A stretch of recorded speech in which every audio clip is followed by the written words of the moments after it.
தமிழகம் முழுவதும் நடைபெற்ற குடியரசு தின விழாக்களில் போலீசாருக்கு வழங்க வேண்டிய முதல்வரின் பதக்கங்கள் தயாராகி வராததால் பெரும் குழப்பம் ஏற்பட்டது. இதனால் பழைய பதக்கங்களை பெற்று கொடுத்த பதக்கங்களை உடனுக்குடன் திரும்ப பெற்று மற்றவர்களுக்கு பதக்கம் அணிவிக்கப்பட்டது.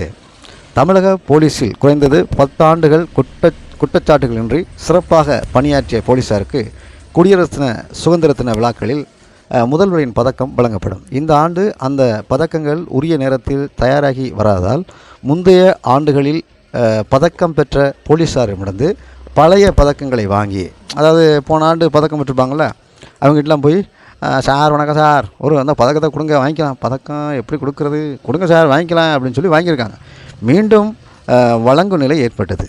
திருநெல்வேலியில் நடந்த குடியரசு தின விழாவில் கலெக்டர் சுகுமார் தேசிய கொடி ஏற்ற SP பிரசன்னா குமார் அணிவகுப்பில் பங்கேற்றார். இந்த விழாவில் 113 போலீசாருக்கு முதல்வரின் பதக்கம் வழங்கப்படுவதாக அறிவிக்கப்பட்டிருந்தது. 113 பேருக்கு. ஆனால் பதக்கங்கள் தயாராகி வராதால் நேற்று முன்தினம் இரவு முந்தைய ஆண்டுகளில் பதக்கம் பெற்ற போலீசார் வீடுகளுக்கு சென்று, போன வருஷம் லிஸ்ட் எடுங்கப்பா, போன வருஷம் யாரெல்லாம் பதக்கம் வாங்கினது, ஐயா வாங்க, எல்லா வீட்லேயும் போய் பதக்கத்தை வாங்கிட்டு வாங்க, ஆகட்டும், வீடுகளுக்கு சென்று அவர்களிடம் பழைய பதக்கங்களை திரட்டப்பட்டன. நேற்று நடந்த விழாவில் அந்த பதக்கங்கள் தான் போலீசாருக்கு அணிவிக்கப்பட்டன. அதிலும் பதக்கங்கள் போதிய எண்ணிக்கை இல்லாதால் முதல் வரிசையில் பதக்கம் பெற்ற போலீஸாரிடமிருந்து உடனுக்குடன் இது மாதிரி ஏதோ திரைப்படத்தில் அப்படி இருக்கும், அது மாதிரி நீங்கள் அப்படி ரவுண்டு போனாங்க, கழட்டு இப்போ சார் இப்போ தானே கொடுத்தாங்க, கழட்ட பதக்கங்கள் நேரத்தில் இப்போ தான் கொடுத்தாங்க, வாங்கிக்கலாம் வா அப்படின்னு போலீஸாரிடமிருந்து உடனுக்குடன் அணிவிக்கப்பட்ட பதக்கங்களை வாங்கி பின்வரிசையில் வந்த மற்றவர்களுக்கு அணிவிக்கும் நிலை ஏற்பட்டது.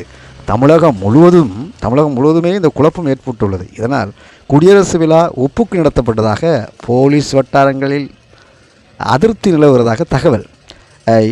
தினமலர் இந்த செய்தி வெளியாகின்றது. இரவல் மாடல் முதல்வர் கலாய்க்கிறது அதிமுக வெளியிட்ட அறிக்கை ஒன்று வெளியிட்டிருக்காங்க. குடியரசு தின விழாவில் தமிழக காவலர்களின் கௌரவம் நடுத்தருவில் நிற்கிறது. காவலர்களுக்கு பதக்கம் கொடுக்க கூட அவர்களால் முடியவில்லை. கடந்த ஆண்டு கொடுத்த பதக்கங்களை இரவல் வாங்கி இந்த ஆண்டு கொடுத்த அவலம் திமுக ஆட்சியை தவிர வேறு எங்குமே நடக்காது. வெட்டி விளம்பரத்தில் மட்டும் காட்டும் கவனம் காவலரின் கௌரவ பதக்கங்களை தயார் செய்வதில் ஏன் இல்லை?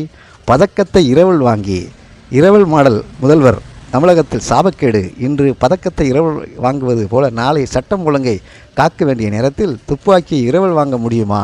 இந்த கடைசி 2 மாத ஆட்சியிலாவது காவல்துறை விவரங்களை கவனத்துடன் கையாள வேண்டுமென அதில் கூறப்பட்டது. இது தினமலரில் வந்த செய்தி.